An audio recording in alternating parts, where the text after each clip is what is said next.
Namo tassa bhagavato arahato samma sambuddhassa. Namo tassa bhagavato arahato samma sambuddhassa. Namo tassa bhagavato arahato samma sambuddhassa.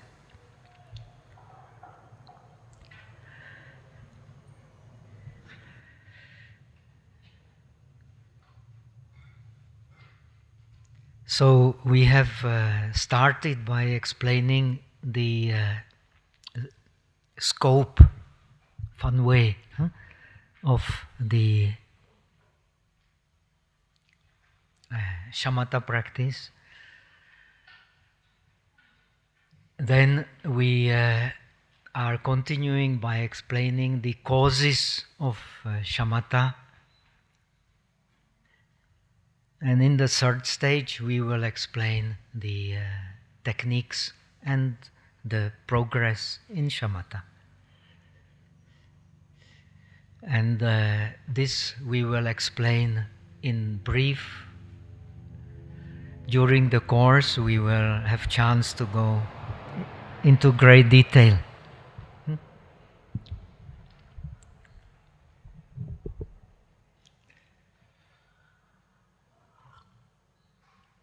And of course, now we have no chance for individual interviews. No, after 3 days. After 3 days, always. Not now. If any questions, please put in the box, and after always 3 days of teaching, then we have chance for question and answers, and we try to connect with the stuff we are learning here also.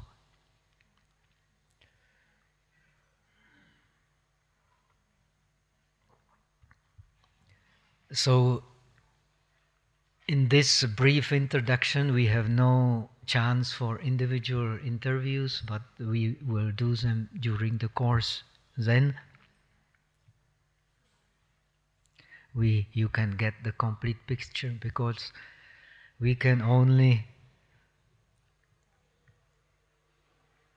when we enter the river, we can only swim where we can swim. Where we can't swim, we just can't, we just don't swim.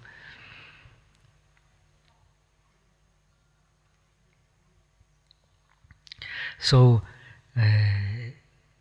we should be aware that actually the Buddha's teaching has only one purpose, as Nagarjuna explains. It is liberation. Some of us, liberation means going from this shore to the other shore. Sa an tao pi an. Now we are in this shore, so we are still subjected to all kinds of undesirable states of suffering.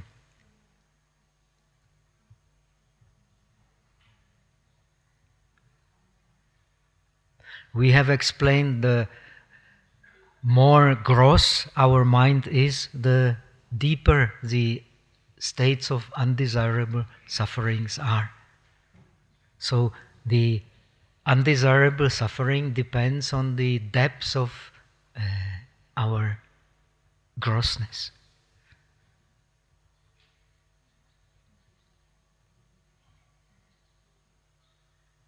When we learn Buddhism, we learn yoga, we learn meditation, then we start to experience the opposite of grossness, the subtleness.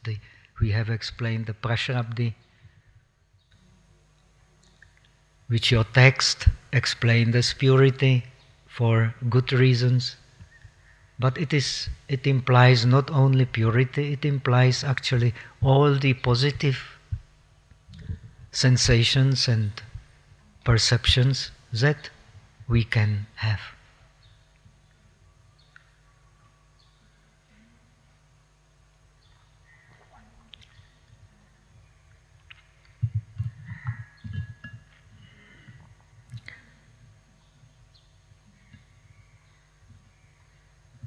So we have explained the basic causes of meditation, which are, in order to meditate,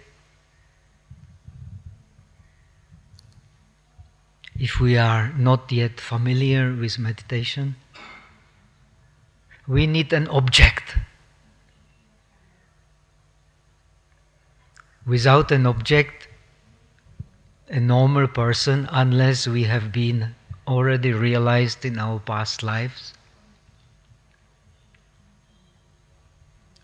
we cannot meditate. So we have to pick up an object to train our mind.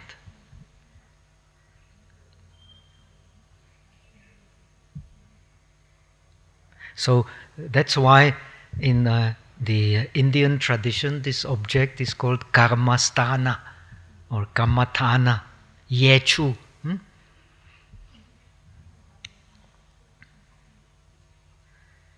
The sthana means a place and karma means actually will, or the Buddhist definition of karma is will and the result of the will. Chetana chetayitva.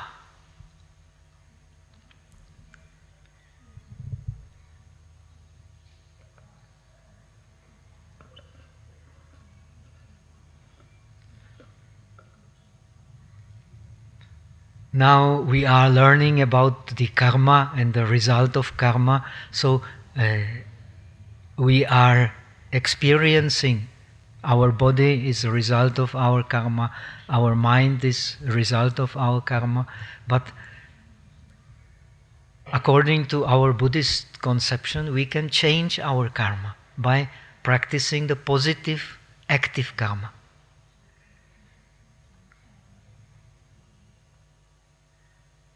And the most powerful, positive, active karma is meditation. That is why we have learned in the text you have just having that the meditation, the shamatha and vipassana means meditation in Buddhism, is the condition for attainment of the ultimate bodhicitta. When we have attained the ultimate bodhicitta,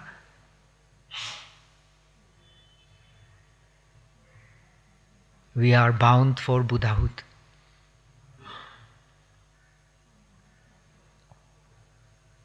That is why we have explained that in the Buddhist tradition,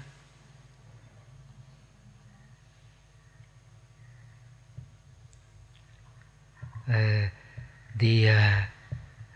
are different ways of attaining the other shore. So Nagarjuna explains some of us attain the other shore like a rabbit. A rabbit jumps into the water and pedals. He is not interested what is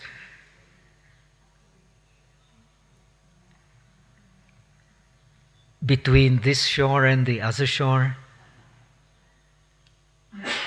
His only purpose is to attain the other shore. Then he will rest. When he has attained the other shore, he has nothing to learn.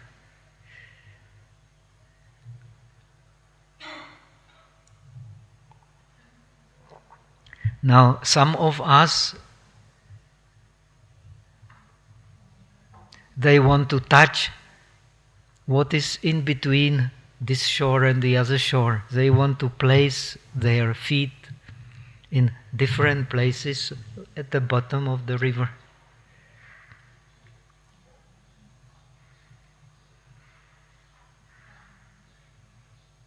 So, in a way, doing so, we willingly accept the suffering for the sake of understanding the ourselves and all beings being inseparable.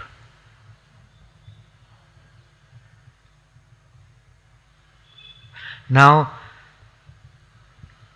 the best condition, of course, is a Buddha. Buddha is compared in Buddhist scriptures to the great elephant. In his past life, indeed, you will find many stories of Buddha being a powerful, big elephant with 7, even 9, what do you call it? The tusks, yes.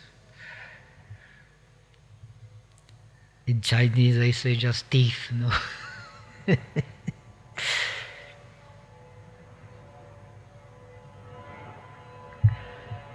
So,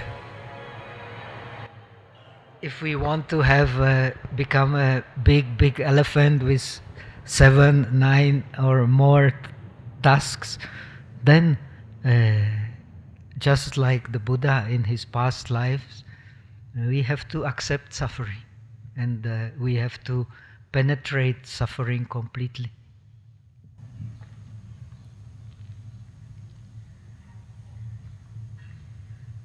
Now the big elephant, being the Buddha himself, he touches each and every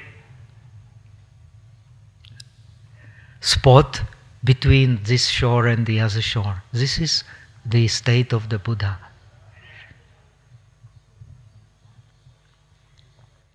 There is not a single place between this shore and the other shore that the Buddha has not touched. That's why the Buddha is one with omniscience.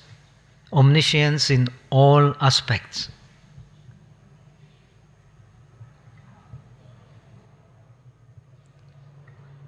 When we become an arahat, when we have left over the suffering of samsara, we also attain omniscience, but not omniscience in all aspects.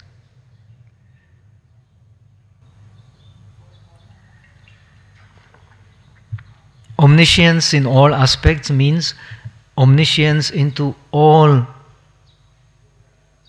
the variety of nuances of suffering.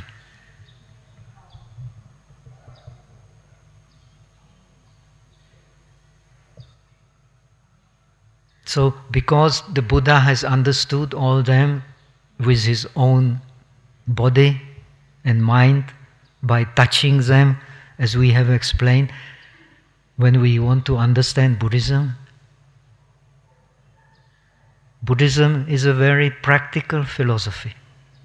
All that we know, all that we experience, all that we can realize, all that we realize is based on touch.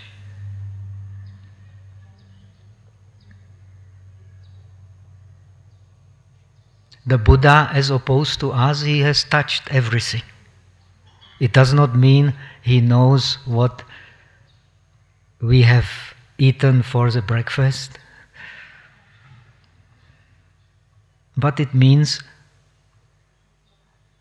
he has realized all the different aspects of the samsaric life as they really are.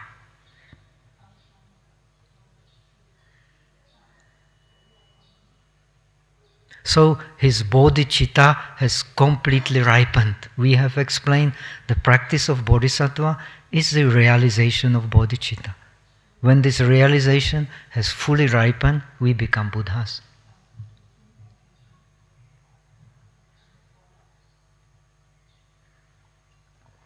So we understand not only our own suffering, but we understand the suffering of all sentient beings without exception. That is why we are learning all these different states of suffering in different spheres of perception.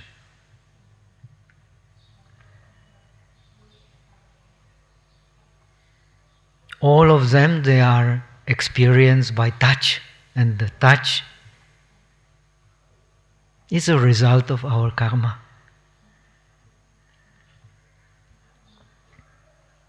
We touch through the six senses, and the six senses, they are the result of our karma.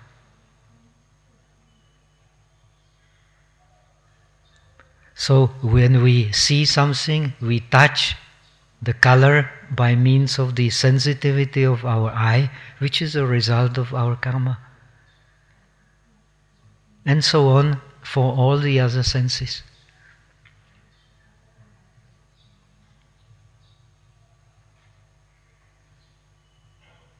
So we have not chosen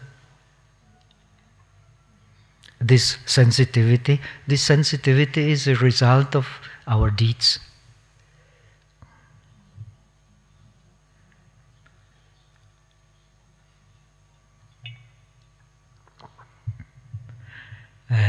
Now, learning meditation is explained in the Buddhist tradition as a process of experiencing directly, not just by theory,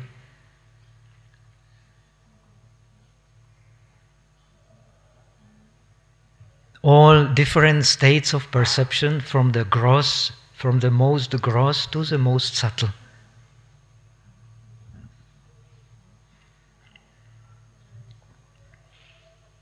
Until we experience the object which is beyond all differentiation, and that object is a most subtle object. There is no real object which can be more subtle. It is more subtle because it is beyond differentiation.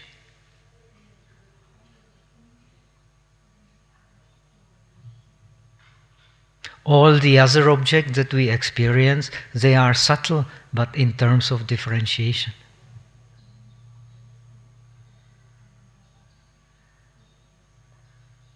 So, when we learn meditation, when we learn Shamatha in the traditional way,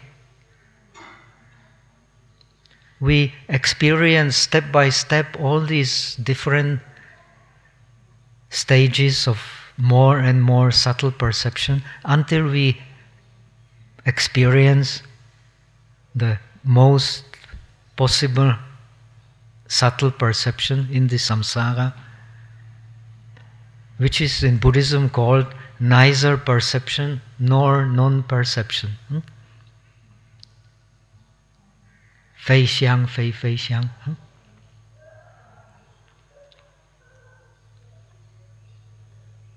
When you have experienced that state,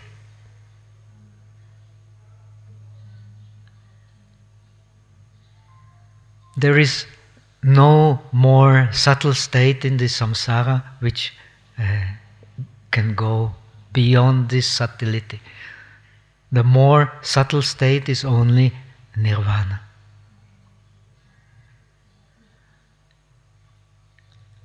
So this is a traditional training in Shamatha. You experience all these different states in terms of selflessness,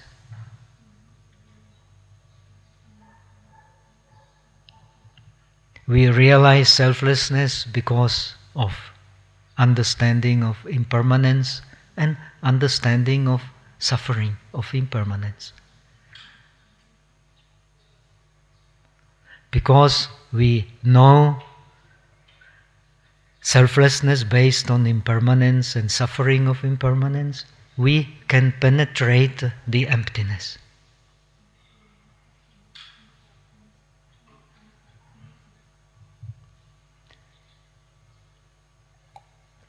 When we penetrate the emptiness, then we penetrate what is real and what is illusionary. Jia and Jen. So then we attain the aim of Buddhism, which is called one taste, eka rasa. Everybody who studies Buddhism wants to experience this eka rasa, one taste.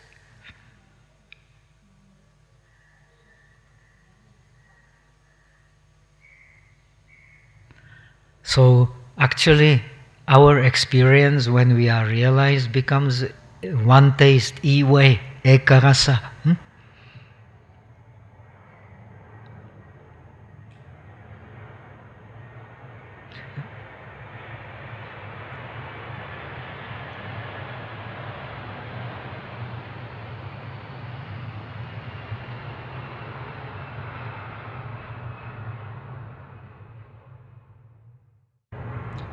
That is why it is emphasized in the path of Bodhisattva.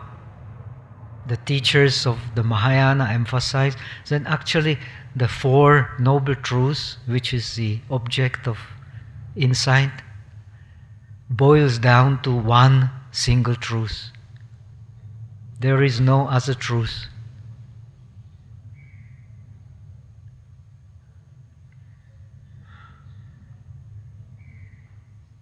Ekam hi satyam dvitiyam navijyate. The same principle you will find in the teaching of the disciples and also in the teaching of the bodhisattvas. But it is explained in a different way.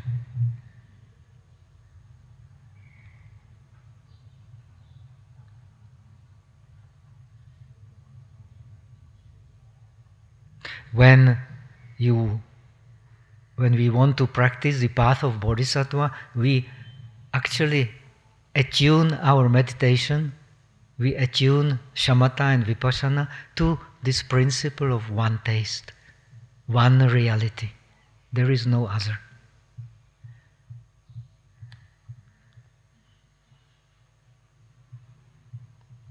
So the difference between the path of Northern Buddhism, say of Mahayana, and the path of the Shravakas, of the disciples, is that from the very beginning,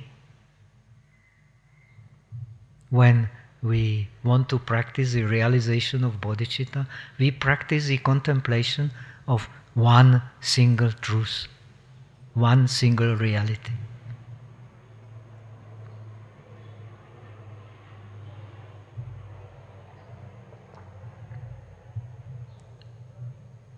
This is very important to understand, because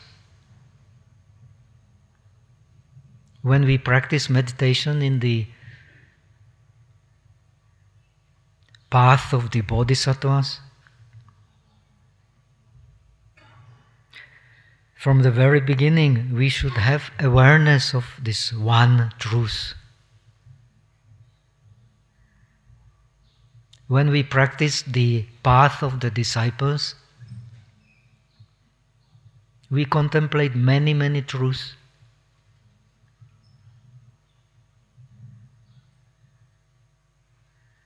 And we have to penetrate them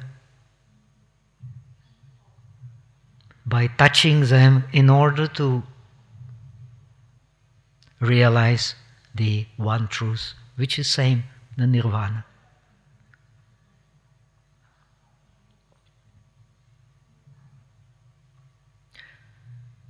Nagarjuna emphasizes actually that there is only one nirvana. In the Yogacara tradition, they tend to distinguish the nirvana of the arahats and the nirvana of the Buddha. But all this is only theory.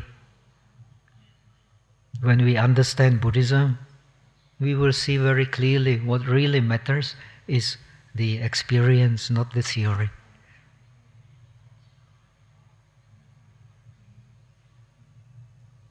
The Mahayana scriptures emphasize that the ultimate reality, the one truth which we are to contemplate, is beyond words, beyond concepts, beyond names.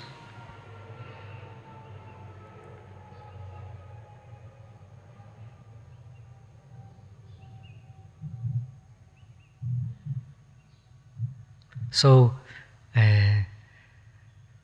we need the names only to go beyond names.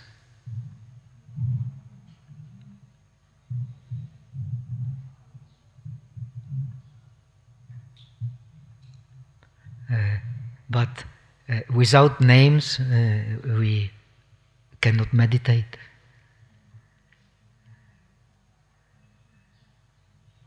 So, according to the Mahayana tradition, actually, the practicing, the insight is practicing the summary of all teachings.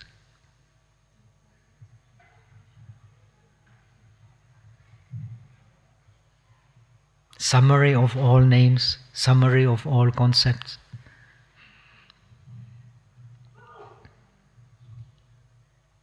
And for that, we need a powerful concentration. If we don't have this powerful concentration, we won't be able to summarize all names, all concepts.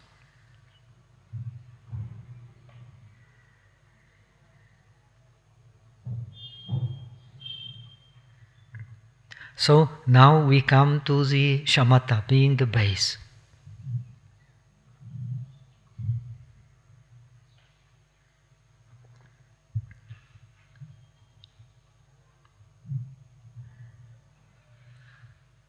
Now, some Mahayana scriptures emphasize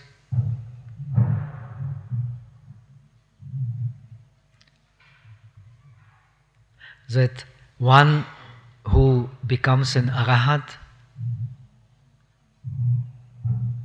he emphasizes concentration.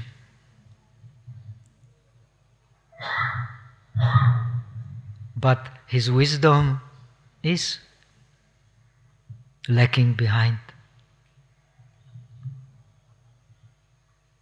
The Bodhisattva emphasizes wisdom, but his concentration is lacking behind because he is always willing to abandon the samadhi of emptiness, samadhi of signlessness, samadhi of desirelessness, which are the gates to nirvana.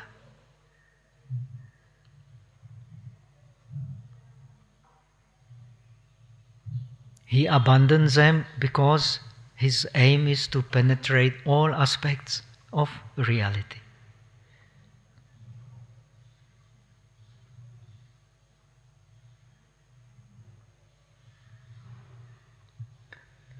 Now, an arahat, he cannot leave samadhi. Impossible. If he leaves the samadhi, he will leave the equanimity. If he leaves equanimity, he is not an arahat.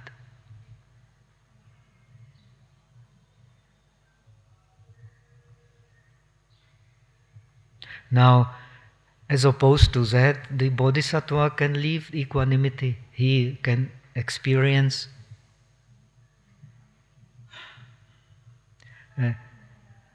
defilements, but these defilements become so subtle that eventually they are similar to no defilements.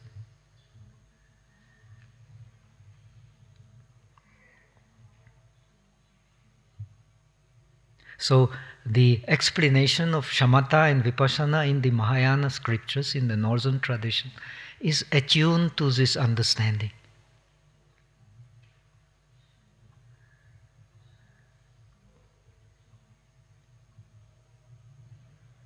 The aim is not to go beyond suffering, to abandon all the defilements,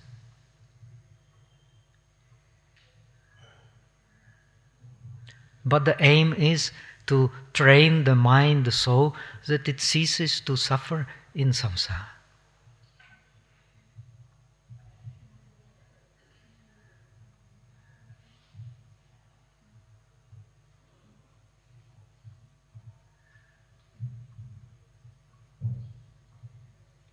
And this principle is explained in the Northern Buddhism by the theory of 9 stages of Shamatha.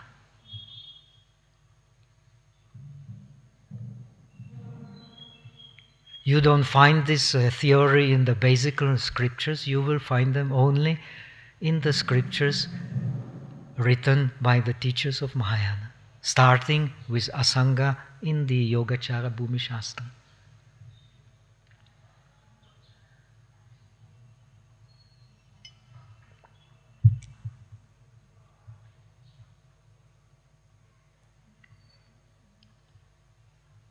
Now, very interesting, this theory of the 9 stages of Shamatha you will find in the Shravaka Bhumi, in the stage of the disciple in the Yogacara Bhumi Shastra, which explains our experience in meditation on the base of theory of 17 stages of mind, called Bhumis. Bhumis means earth, T.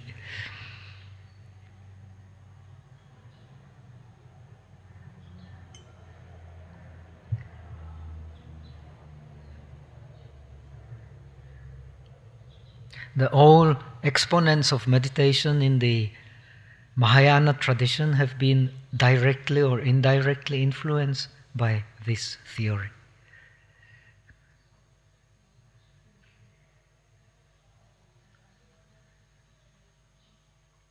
Actually, you will find the influence of this Yogacara Bhumi Shastra even in the Theravada tradition.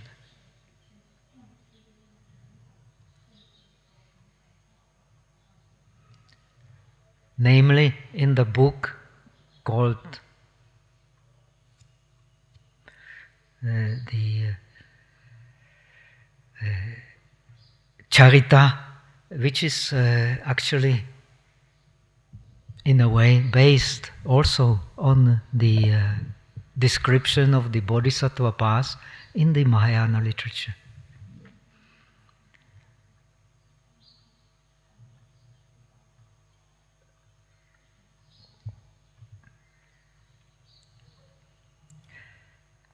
So, why it is very interesting to ask, why did this wise Asanga put this theory of 9 stages of Shamatha into the path of the disciples, which actually aims for individual realization?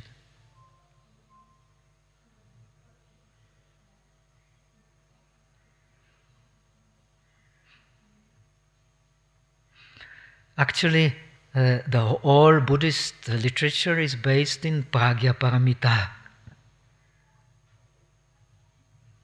Pragya Paramita means Poje Polomi, Poje Polomi Ching. The scriptures of transcendental wisdom. They are the base for all Mahayana teachings, for all teachings of the Bodhisattvas, no exception.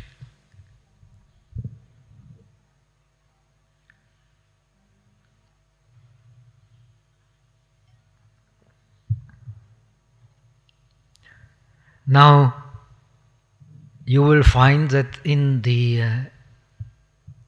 these scriptures of transcendental wisdom, the object of explanation of one reality, the reality of ultimate bodhicitta, ultimate emptiness, the object of these explanations are mostly the arahats,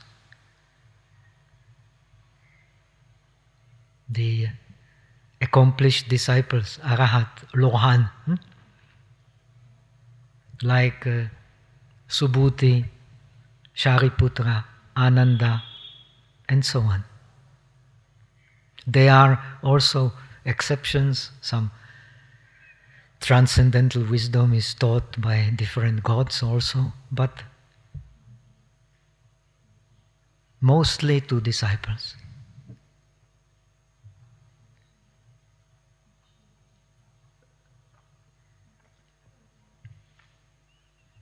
Why?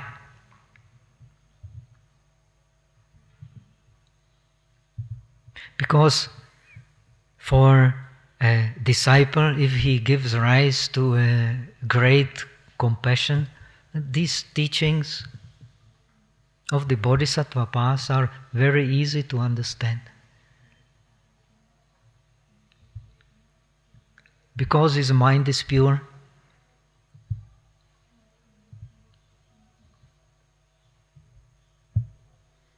when mind is pure, the teachings of the bodhicitta is very easy to understand. When the mind is not pure, it is very difficult to understand. So we are bound to make many, many mistakes. It is very easy to make mistakes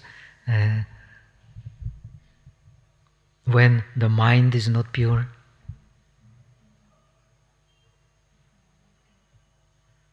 But if the mind is pure, it is not easy to make mistakes. We stay in clarity.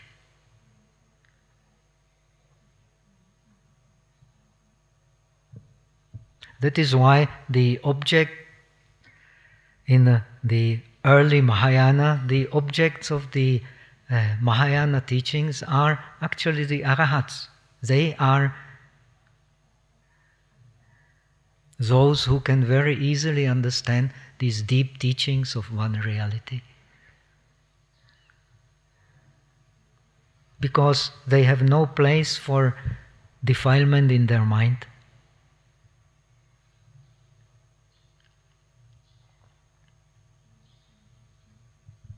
So we have a place in defilement for defilements in the mind. So we are very easy to misunderstand these deep teachings of one reality.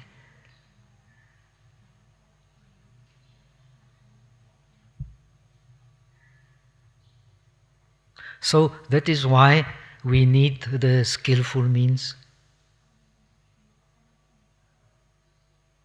Without the skillful means, impossible for us ordinary beings to understand these deep teachings.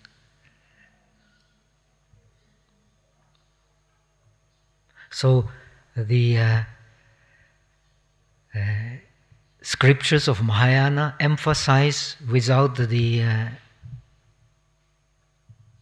deep understanding of the upaya, of the skillful means, we cannot understand one reality. Impossible.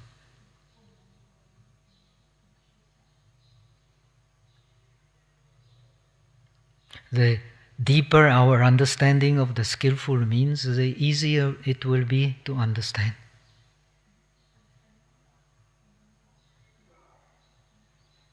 So, some scriptures of Mahayana, like Vimalakirti Sutra, Vaimoching, especially for some reason or other, especially popular in China.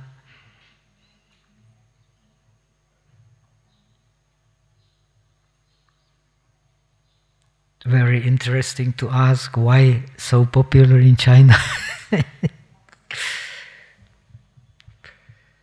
The great layman Vimalakirti says that actually wisdom without skillful means is just stupidity.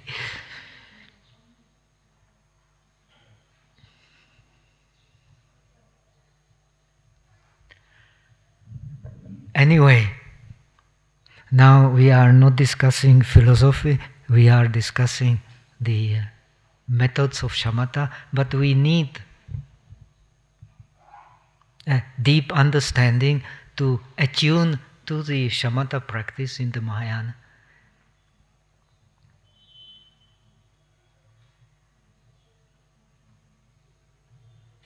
And to understand that the aim of shamatha is not just to attain these different stages of more and more subtle perception,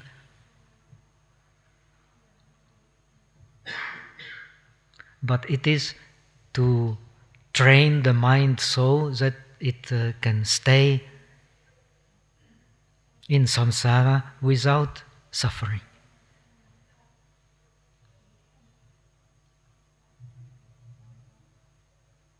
So the ninth stage actually does not go necessarily beyond the sphere of the senses, but it is at the very top of the sphere.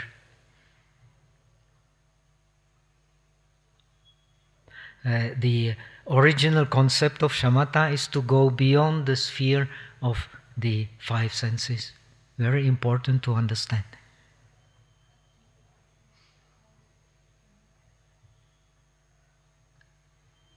Now, if we want to train in the path of the bodhisattva, we don't go beyond the senses.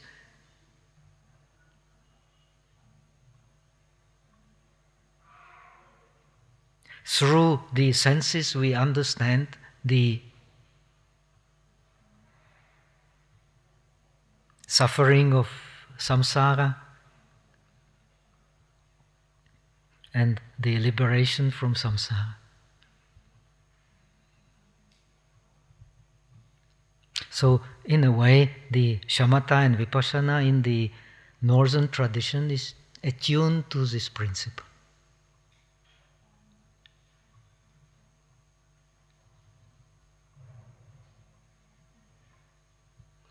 So now we have a little time rest, so we just do concentration. Now, if we are beginners, as the Tiantai tradition in China emphasizes, you concentrate on breath anywhere where you can feel it.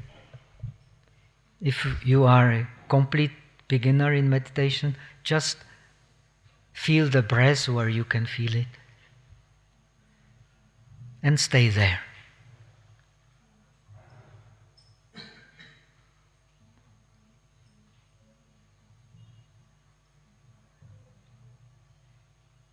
If the mind leaves that place where you can feel the breath,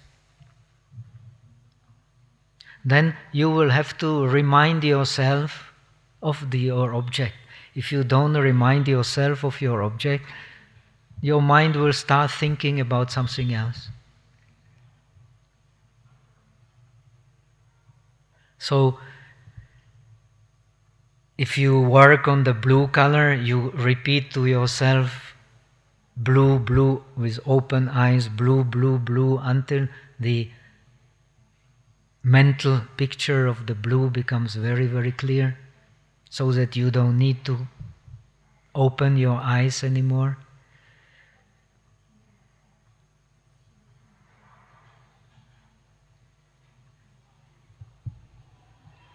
If you work with breath, then the method of bringing back the mind to the object is called counting, shusi.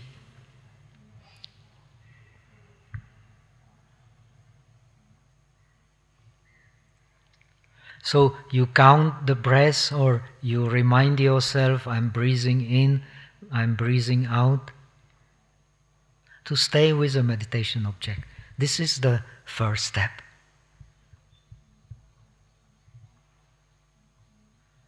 So we will discuss a little more this first step, how it is connected with this first step in the 9 stages of shamatha.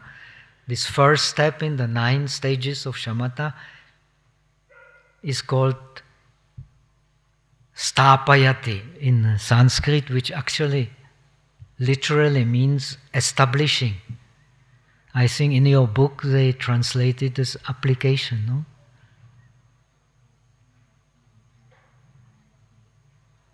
In Chinese, Xuanzang uses a very interesting translation. He calls it Neju. Huh? So it means by paying attention to the meditation object, by applying mind to the meditation object, the mind stays in itself.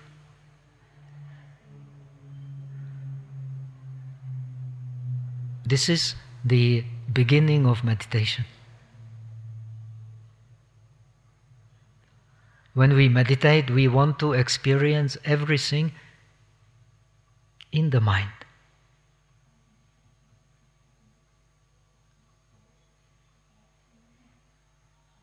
So when you hear the sound, there is no sound outside. You don't pay attention to the sound outside, otherwise you will start thinking, is it a pleasant sound, unpleasant sound? Mostly unpleasant sounds here. But you just know hearing, hearing, hearing. This is how you go to Neju.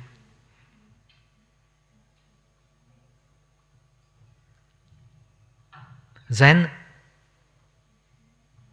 you will know that actually this sound and the mind are inseparable. The sound of the airplane or of the work going outside is inseparable from the mind.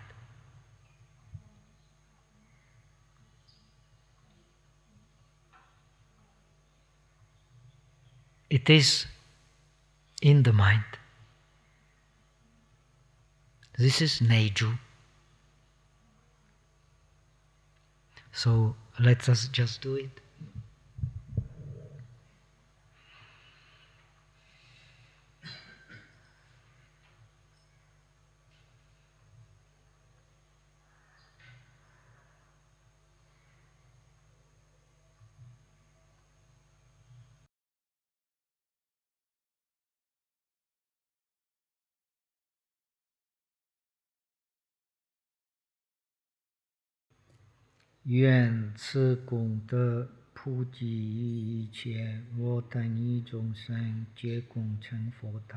May the merits we have gained spread to all beings so that myself and them together attain the Buddhahood.